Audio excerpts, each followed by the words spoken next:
Nah, ini Om ngomongin soal relevansi berarti kan musik dan dunia mistis ya kan. Om. Tadi juga udah dibahas tentang mitos-mitosnya ya kan, apalagi tentang Lancer Wengi, Ina Bobo, terus Gloomy Sunday nih ya kan.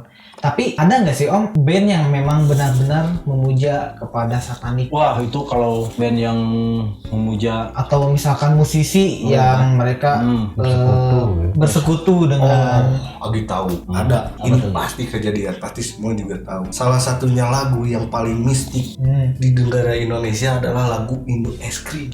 Soalnya kalau misalnya ada tukang es krim, tukang Indo es krimnya pakai sepeda itu tuh, pasti anak-anak pasti nangis. pertama yang jajan. Oh yang jajan.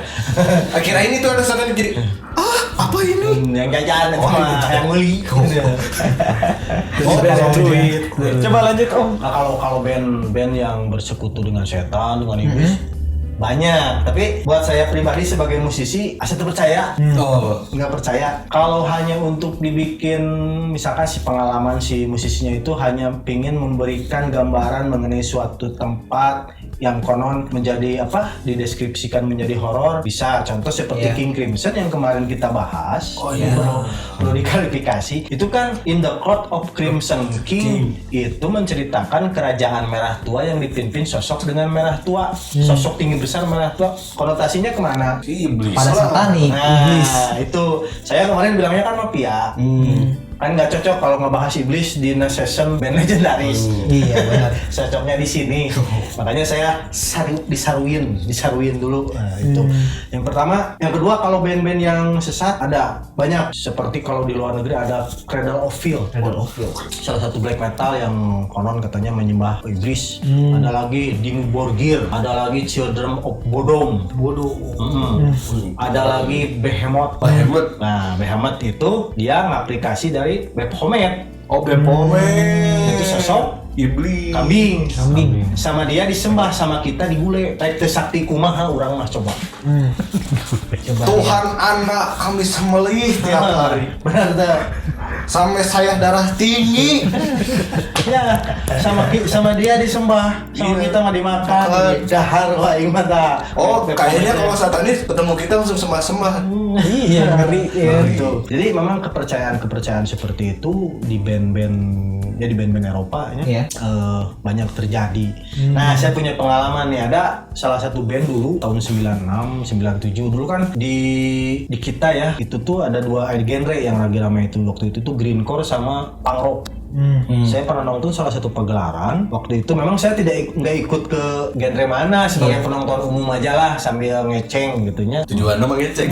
Itu nama. Kurang lebih waktu itu sekitar 5:30 karena kan dulu kalau ada pagelaran itu tidak ada batas jam. Masih dihajar ya, ada yang dihajar terus gitunya. Kalau cek omah sabatukna. Sabatukna tuh acara teh. Nah, pas waktu tampil itu saya lupa lagi nama bandnya yang nggak tahu jenazah, nggak tahu kalimusyaraknya. Pertama dia naik udah bawa sesajen. Terus pakai setelan tuh kayak. Bawa ayam hitam. Jadi pas mau mulai musik tuh dia diminum dulu ada darah ayam. Lu hidup aja. Hidup digigit, disedot kayak vampir. Kayak boba. Disedot, mau pakai sedotan. Lamun dicupang. Bahasa mesra. Bahasa dicupang, disedot darahnya. Pas mau musik mulai mati lampu. Redup langsung semua. Kirain teknis ya. Ya mungkin ada Settingan gitu. Mungkin ada kekuatan lain yang membantu. Pas nyala lagi, vokalisnya terbang. Wah, benar itu. Sambil bahasa itu ngegrow. Terbang ke atas sambil ngagerem, menurutnya bahasa greencore mah. Turun lagi sambil nyanyi. Eta budak pang, nu kieu, bukan langsung kieu. Sia tuh. jika ayam juga terjadi diadu. Saya jadi lihatnya tuh. Padahal gitu mah. Ya untuk kan kalau greencore ya kanggupin kalau kita nonton band panutan kita kan dia nyembah ya gini. Ya kalau untuk kaum mereka begini malahan tambah sakral mungkin. Ya kalau kaum buat anak-anak punk rock yang sebelah karena kan si pegelaran dibagi dua. Ini punk rock nggak boleh disatuin, berantem di tengah polisi buat pengamanan. Ini punk rock, di sini greencore. Pas lihat itu ngaraplek langsung. Mau ngaraplek, bingung siadan. Aduh. Pokoknya kumaha. Jadi cicing.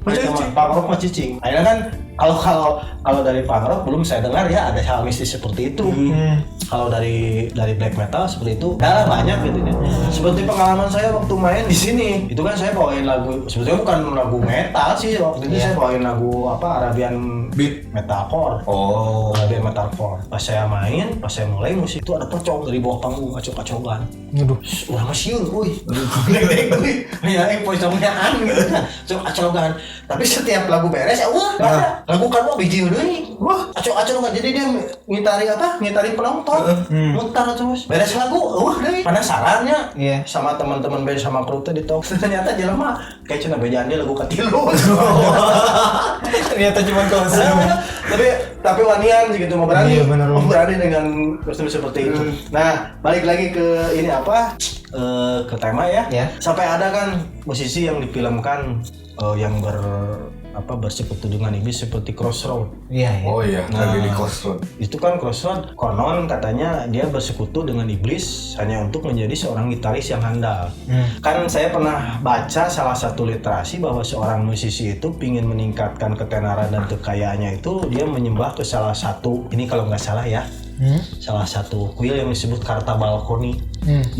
Itu konon katanya salah satu kuil untuk pemujaan bagi mereka musisi atau seniman.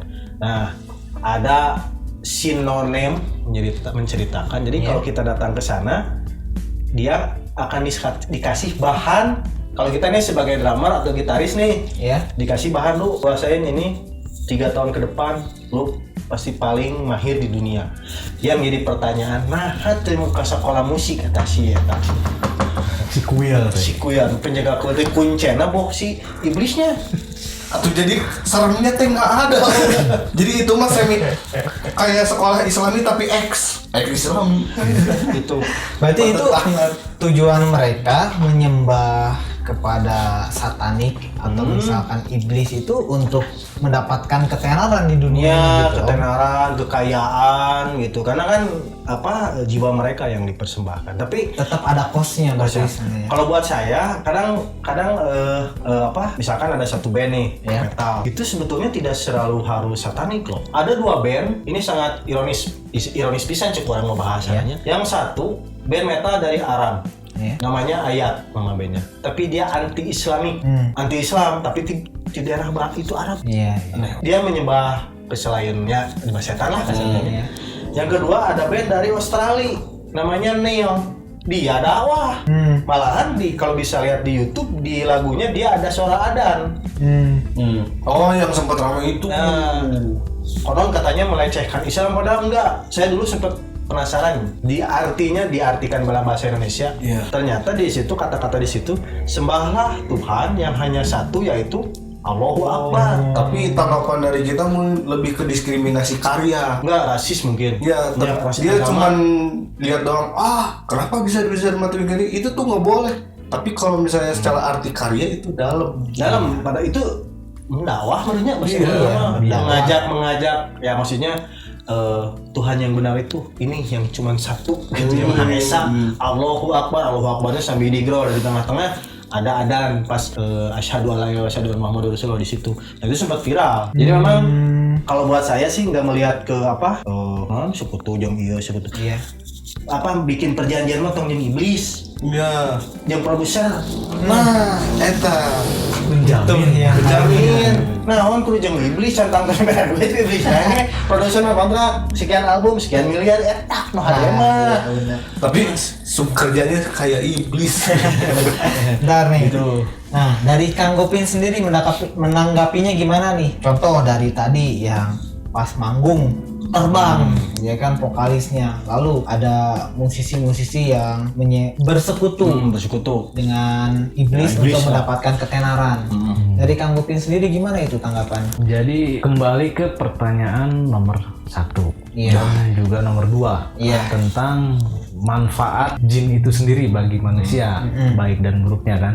Contoh kayak tadi penyanyi yang terbang itu, mungkin dia menggunakan suatu kodam ya, dalam suatu ritual yang tadi makan ayam, darah ayam, mungkin dia ritualnya seperti itu untuk mengundang jin yang ada di dalam tubuhnya. Tapi dia menggunakannya hanya untuk menghibur, entertain penonton gitu kan. Jadi Karya dia kesannya mungkin membawa kesan jadi lebih serem gitu gitu. Ya, sesuai dengan bandnya dia, ciri khas lah. Ciri khas. Nah seperti itu. Jadi itu tuh termasuk dari khodam ya, bangsa jin yang khodam, tapi dipergunakan untuk hal yang ya bisa dibilang positif ya, cuman yang nggak usah ditiru juga. Iya, betul. Seperti itu. Kalau untuk band-band yang tadi yang nyembah itu untuk dapat ketenaran, Nah itu sama kayak nyegik. Kasarnya kita jualan nih. Iya. Kita jualan. Kalau misalkan kita jualan, tetangga kita juga jualan. Iya. Dengan bahan yang sama dan produk yang sama. Iya. Otomatis kita pengen cepet-cepet siapa dong yang laku gitu kan. Iya. Nah pakailah bumbu itu dengan cara pergi ke tempat-tempat kayak kuil tadi Om. Gitu. Terus kayak kita pergi ke dalam kutip itu dukun lah ya. Dukun. Misalkan kita pengen terkenal nih. Nah si dukun pasti ngasih nih kamu jalanin ritual ini. Pasti kamu terkenal.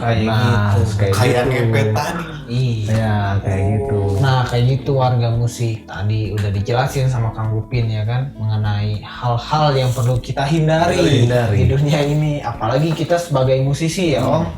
Jangan sampailah kita terjerumus pada hal-hal yang negatif itu, karena emang costnya juga emang Resiko yang kita terima.